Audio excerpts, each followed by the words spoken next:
அனுபவம் ஒரு YouTube channel நேயர்களுக்கு வணக்கங்கள். அன்பு சகோதரர்கள் எப்படி இருக்கீங்க? நல்லா இருக்கீங்களா?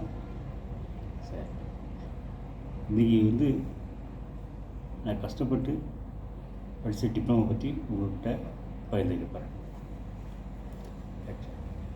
ஓகே, நான் பொதுவாக கொஞ்சம் நல்லா படிக்கக்கூடிய பையன். ஆனால் அப்பப்போ கொஞ்சம் திமிர்த்தனம் வந்துடும்.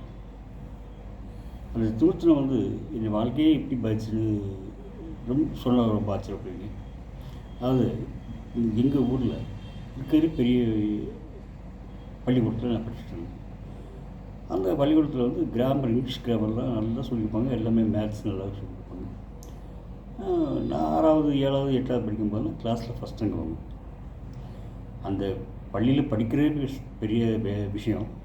அதில் ஃபஸ்ட் ரேங்க், கிளாஸில் ஃபஸ்ட் ரேங்க்ங்கிறது அது பெரிய விஷயம். வீட்டில் வறுமை, இதே நல்லா படிக்கணும்.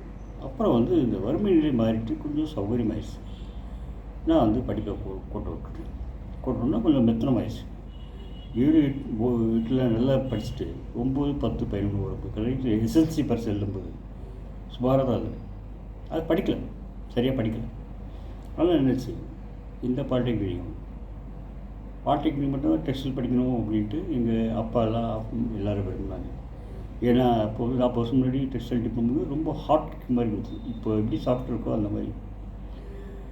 ஒவ்வொரு காலகட்டத்துலேயும் படிப்பு நிலை மாற முடியாது. ஸோ ஒரு காலத்தில் வக்கீல்னா ஒரு மோஸ்ட் இருந்தது, ஒரு காலத்தில் டெக்ஸ்டைலு, ஒரு காலத்தில் சாஃப்ட்வேர் இன்ஜினியர், ஒரு காலத்தில் சிவில் இன்ஜினியர், இந்த மாதிரி. இப்போ டெக்ஸ்டைலுக்கு சுத்தமாக மதிப்பு கிடையாது. நான் இருந்த பீரியடில் ரொம்ப பீக். சரி, எங்கள் வீட்டில் டெக்ஸ்டைல் தான் படிக்கணும் அப்படின்ட்டு அப்படியே டெய்லி சொல்லிட்டு இருந்தாங்க. ஆனால் துரதிர்ஷ்டவசமாக எனக்கு டெக்ஸ்டைல் டிப்ளமா சீட்டு மார்க் கம்மிங்கிற பேஸில் எனக்கு கொடுத்தது. சரி, அப்புறம் பார்த்தோம்னா ஒரு வருஷம் வீணாயிடக்கூடாதுன்ட்டு ஒரு வருஷம் கூட்டி போய் தமிழ்நாட்டிலே புகழ்பெற்ற காலேஜ் லயோலா காலேஜ், அங்கே போய் சீட் கேட்டால் அங்கே இருக்கிற கிளாஸில் ஆரம்பிச்சிச்சு. லயோலா காலேஜில் போய் சீட்டு கிடைக்கிறதுக்கு எவ்வளோ குதிரை கம்பெனி தெரியும். அவங்க பெரிய ரெக்கமெண்டேஷன் பிடிச்சி கேட்குறாங்க. நான் போய் கிளாஸ் ஆரம்பிச்சபடி கேட்டேன். அப்படி எனக்கு டிப்ளமா கிடைக்கல அப்படிங்கிறதுக்கு அப்புறம் தான் லேட்டாக போனேன். அங்கே படிக்கிற மாதிரி ஐடியா இல்லையே. அப்புறம் அவங்க நான் கிறிஸ்டின் மேனேஜ்மெண்ட் காலேஜ் ஸ்கூலில் படித்தனால இதை கன்சிடர் பண்ணிட்டு இந்த மாதிரி இதில் கிடைக்காது, டேஸ் காலேஜ் ரெகுலர் காலேஜில் கிடைக்காது, ஈவினிங் காலேஜில் தர்றாங்க. சரி, லயோலா காலேஜ் சீட்டு எவ்வளோ பெரிய பாடாச்சு. சரிங்க சார் அப்படின்னு அங்கே சேர்ந்தாச்சு. அங்கே சேர்ந்து அங்கே அருமையான ஹாஸ்டல், லயோலா காலேஜ் ஹாஸ்டல் பற்றி உங்களுக்கு தெரியும். 5 வகையான ஹாஸ்டல் இருக்குதுங்க. ஒன்று வெஜ்ஜு 2, 2வது நான்வெஜ்ஜு, 3வது மெட்ரோ, 4வது கான்டினென்டல். அவங்கவுங்க வசதியை பொறுத்து அந்தந்த மெஸ்ஸில் கற்றுக்கலாம். ஸோ அந்த மெஸ்ஸில் நல்ல சாப்பாடுங்க, நல்ல சாப்பாடு. வறுமையிலே வரல, நான் விவரம் தெரிஞ்ச முதல் வறுமை. நல்ல சாப்பாடு கிடைச்சோன்னே படிப்பை கொஞ்சம் இன்னும் மெத்தனமாயிட்டேன். 95% வகையில் பிடெக் சீட் கிடைக்கும்னு எதிர்பார்த்த நான், எங்கள் வீட்டில் எல்லோரும் எதிர்பார்த்தாங்க. ஆனால் நான் சரியாக படிக்காமல் 65% வரும் பாஸ், அவ்வளோதான். ஃபஸ்ட் கிளாஸ் ஒன்றுமே பண்ண முடியாது இல்லையா. ஸோ அப்புறம் அதை பியூசி அந்த குவாலிஃபிகேஷன் வச்சு, பியூசி குவாலிஃபிகேஷன் வச்சு பிடெக் ட்ரை பண்ணாங்க. பிடெக் சீட் கிடைக்கும். அவங்க 90% மேலே தான் சீட்டு பிடெக்கில் சீட் கிடைக்கும். எனக்கு 65% கிடைக்கல. அப்புறம் வேஸ்ட்டாக இருக்கக்கூடாதுட்டு வேண்டா வெறுப்பாக ஊரில் ஒரு காலேஜில் பிஎஸ்சி கெமிஸ்ட்ரி சேர்ந்தேன். அப்போது எங்கள் அண்ணன் கூட்டி போனார், மும்பையிலேருந்து கூட்டி போனாருன்னு தெரியும். அங்கே போய் அங்கே ஒரு பெரிய காலேஜுங்க. அங்கே வார ஒரு முறை கிளாஸ் நடக்கும். எனக்கு ஒரு நல்ல வாய்ப்பு என்ன அப்படின்னா, அந்த காலத்தில் அந்த சூப்பர் டிமாண்ட் ரொம்ப இருந்துச்சு. டிப்ளமோ முடிச்சுட்டு சூப்பர் டிமாண்ட் ரொம்ப இருந்துச்சு. உடனே முடிச்சுமே வேலை, நல்ல சம்பளம், நல்ல பொண்ணு கொடுக்குறது நீயா நான் பண்ண கொடுப்பேன். ஸோ அந்த மாதிரி சூழ்நிலை அந்த நான் சேரப்போ 45 வருஷம் 50 வருஷம் முன்னாடி. அப்போ அதுக்கு ஏற்ற மாதிரி எனக்கு நான் வேலை பார்க்குற டிபார்ட்மெண்ட்டு நல்ல டிபார்ட்மெண்ட் கிடச்சிது. சுற்றிலும் பார்த்திங்கன்னா எல்லாம் படித்தவங்க, எல்லாம் மெத்த படித்தவங்க, பிஹெச்டி ரிசர்ச் பண்ணுறவங்க, எம்டெக் படித்தவங்க, பிடெக் படித்தவங்க எல்லாம். அதனால் அவங்க கூடயே பழகுறதுக்கு நல்ல ஒரு வாய்ப்பு கிடச்சிது. என்ன ஏது தெரிஞ்சது. பக்கத்தில் லைப்ரரி இருந்தது, லைப்ரரியில் படித்தேன். அப்புறம் வந்து பார்த்தோன்னா நான் வேலை பார்த்த மில் வந்து காம்போசிட் மில். காம்போசிட் மில்னால் நிறைய பேர்த்துக்கு தெரியும், நிறைய பேர்த்துக்கு தெரியாது, கொஞ்சம் பேர்த்துக்கு தெரியும். காம்போசிட் மில்னால் ஸ்பின்னிங் அப்படின்னு ஒரு மில்.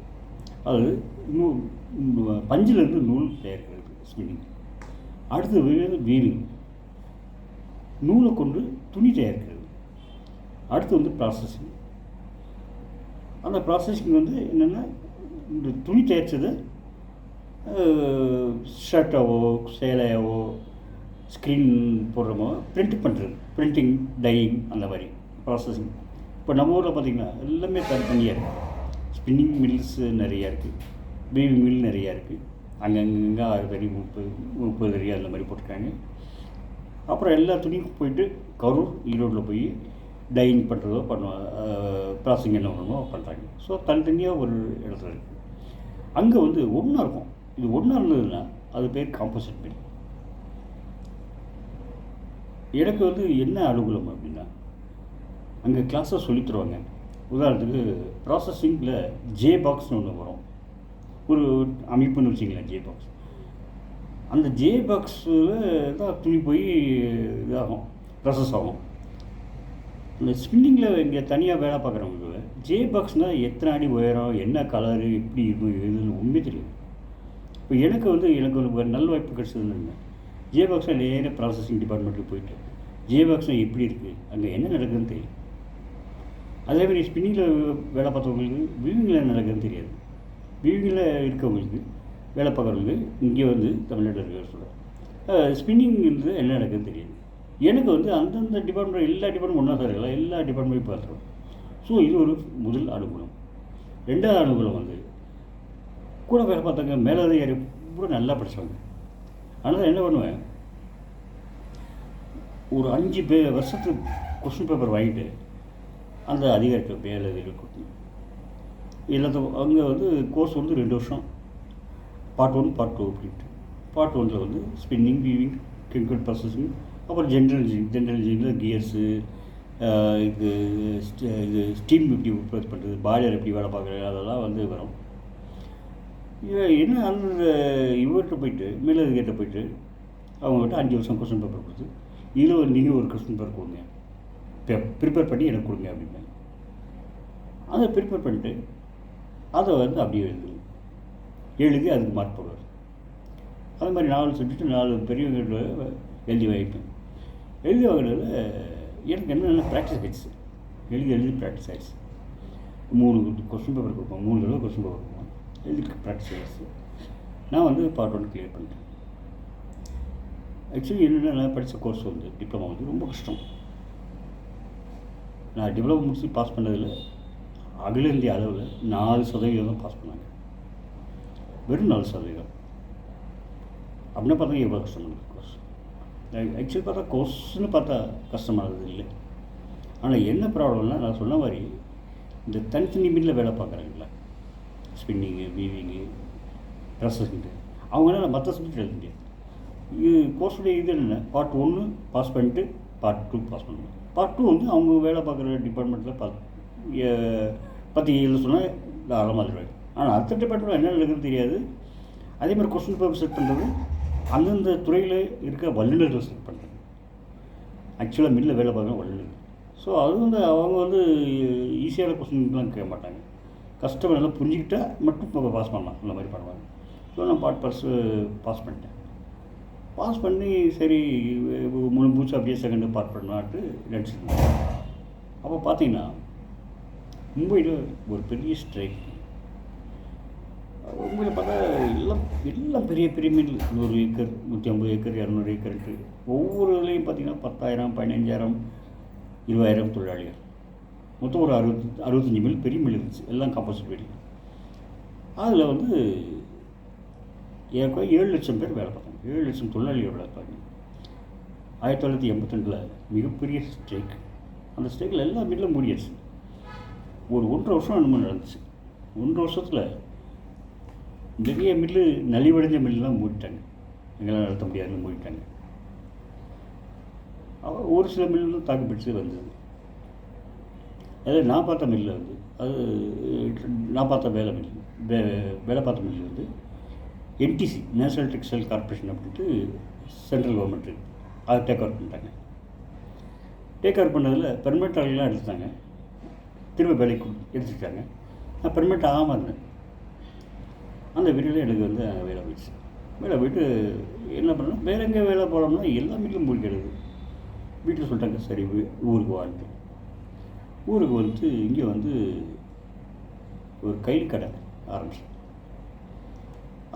பார்த்தா அது ஒரு வருஷம் ஓட்டி நஷ்டமாயிடுச்சு. ஏற்கனவே வேலையும் போய் படிப்பும் பாதி பேரில் இருந்துச்சு. கையில் கட்டியும் நஷ்டமாயிடுச்சு.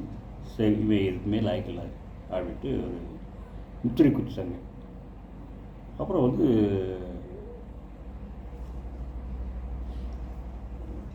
என்ன சொன்னாங்க, சில பெரியவங்க திரும்பி நீங்கள் மும்பை போய் வேறு வேலை பார்த்து முடிச்சு வாப்பா அப்படின்னு சொல்லி படிப்பு முடிச்சு வாங்க. சரிடா, போய் ஒரு சின்ன வேலை, சம்பளம் கம்மி குறைவு, அங்கே போய் வேலை பார்த்து புக்கு வாங்கலாம் காசு இல்லை, கஷ்டப்பட்டு வேலை பார்த்து டிப்ளமோ முடிச்ச பிறகு நான் ஒரு டிப்ளமோ தான். ஒவ்வொருத்தருக்கும் டிப்ளமோ வந்து சர்வசாதாரணமாக போய் 3 வருஷம் படிச்சு டிப்ளமோ கிடைக்கும். நான் ரொம்ப கஷ்டப்பட்டு படித்தேங்க. அதனால் அந்த டிப்ளமோடைய வேல்யூ என்னன்னு எனக்கு தெரியும். ஏன்னா எப்பயுமே முயற்சி திருவினை இயக்கம், நோ பெயின் நோ பெயின் இல்லைங்களா? ஸோ நான் பெயின் நிறைய எடுத்துக்கிட்டேன். யாரெல்லாம் இப்போ என்ன ஆச்சு, பெயின் எடுத்துக்கிட்டனால எல்லா டிப்ளமோடையும் சவால் விட முடிஞ்சதில்லை. ஏன்னா சப்ஜெக்ட் நல்லா புரிஞ்சுக்கிட்ட பிரச்சனை இல்லை. இதுலேயும் எந்த சூழ்நிலையும் சமாளிக்க முடியும். சரி, மீதி வந்து அடுத்த படிக்கிற பார்ப்போம். நன்றி, வணக்கம்.